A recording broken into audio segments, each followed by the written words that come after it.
আসসালামু আলাইকুম। বেলা 2:05 বাংলাদেশ বেতার রংপুর। স্থানীয় খবরে আমন্ত্রণ জানাচ্ছি রেজিনা সফরিন। বিএনপি চেয়ারপারসন ও সাবেক প্রধানমন্ত্রী বেগম খালেদা জিয়া আর নেই। ইন্না লিল্লাহি ওয়া ইন্না ইলাইহি রাজিউন। আজ ভোর 6টায় রাজধানী ঢাকার এভারকেয়ার হাসপাতালে চিকিৎসাধীন অবস্থায় তিনি ইন্তেকাল করেছেন। বিএনপি চেয়ারপারসনের প্রেস উইংয়ে এক বার্তায় জানায়, বেগম খালেদা জিয়ার মৃত্যু সংবাদটি নিশ্চিত করেন বেগম খালেদা জিয়ার ব্যক্তিগত চিকিৎসক ও বিএনপি জাতীয় স্থায়ী কমিটির সদস্য অধ্যাপক ডাক্তার AZM জাহিদ হোসেন। এতে আরও জানানো হয়, এই সময় হাসপাতালে বেগম খালেদা জিয়ার জ্যেষ্ঠ ছেলে তারেক রহমান, বিএনপি মহাসচিব মির্জা ফখরুল ইসলাম আলমগীর, বেগম খালেদা জিয়ার চিকিৎসায় গঠিত মেডিকেল বোর্ডের চিকিৎসকরা উপস্থিত ছিলেন। প্রেস উইং থেকে জানানো হয়, বেগম খালেদা জিয়ার নামাজে জানাজা আগামীকাল বাদ জোহর রাজধানীর মানিক মিয়া এভিনিউতে অনুষ্ঠিত হবে। পরে তাঁকে শহীদ প্রেসিডেন্ট জিয়াউর রহমানের কবরের পাশে দাফন করা হবে। বেগম খালেদা জিয়া গত 23শে নভেম্বর থেকে রাজধানীর এভারকেয়ার হাসপাতালে চিকিৎসাধীন ছিলেন।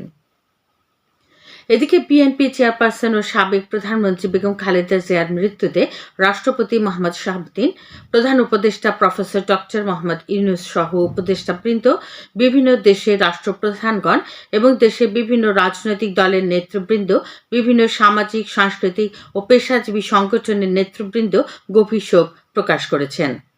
নেতৃবৃন্দ বেগম খালেদা জিয়ার আত্মার মাগফিরাত কামনা করে তার শোক সন্তপ্ত পরিবার ও দেশ ও জাতির প্রতি সমবেদনা জ্ঞাপন করেছেন। সাবেক প্রধানমন্ত্রী বেগম খালেদা জিয়ার মৃত্যুতে প্রধান উপদেষ্টা 3 দিনের রাষ্ট্রীয় শোক ঘোষণা করেন।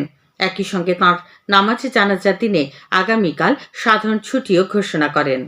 তিনি আজ দুপুরে জাতির উদ্দেশ্যে দেয়া এক ভাষণে বলেন, খালেদা জিয়ার মৃত্যুতে জাতি এক মহান অভিভাবককে হারিয়েছে। আজ আমাদের পুরো জাতি গভীর শোক ও বেদনায় নিস্তব্ধ।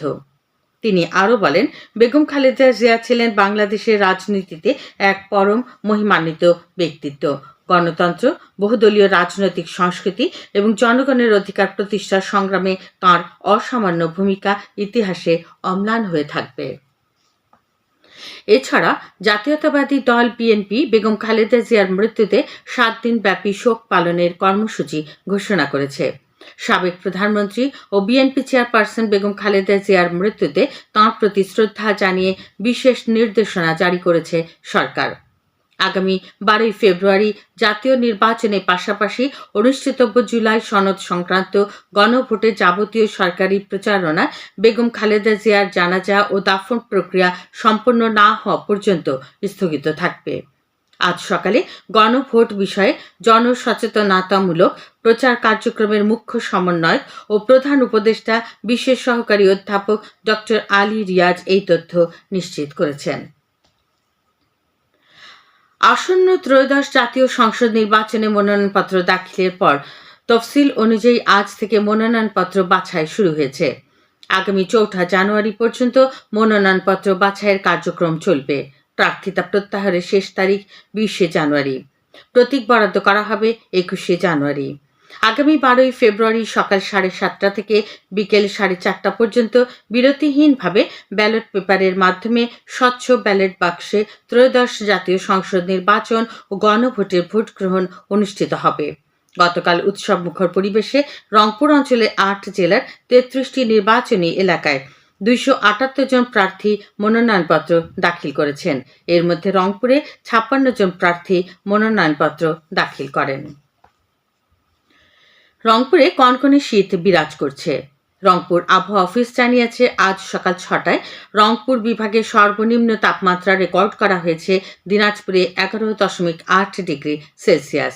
একই সময় রংপুর ও গাইবান্ধায় 13 ডিগ্রি, কুড়িগ্রামের রাজারহাটে 13.2 ডিগ্রি ও জয়পুরহাটে 12.2 ডিগ্রি এবং লালমনিরহাটে 13.5 ডিগ্রি সেলসিয়াস সর্বনিম্ন তাপমাত্রা রেকর্ড করা হয়েছে।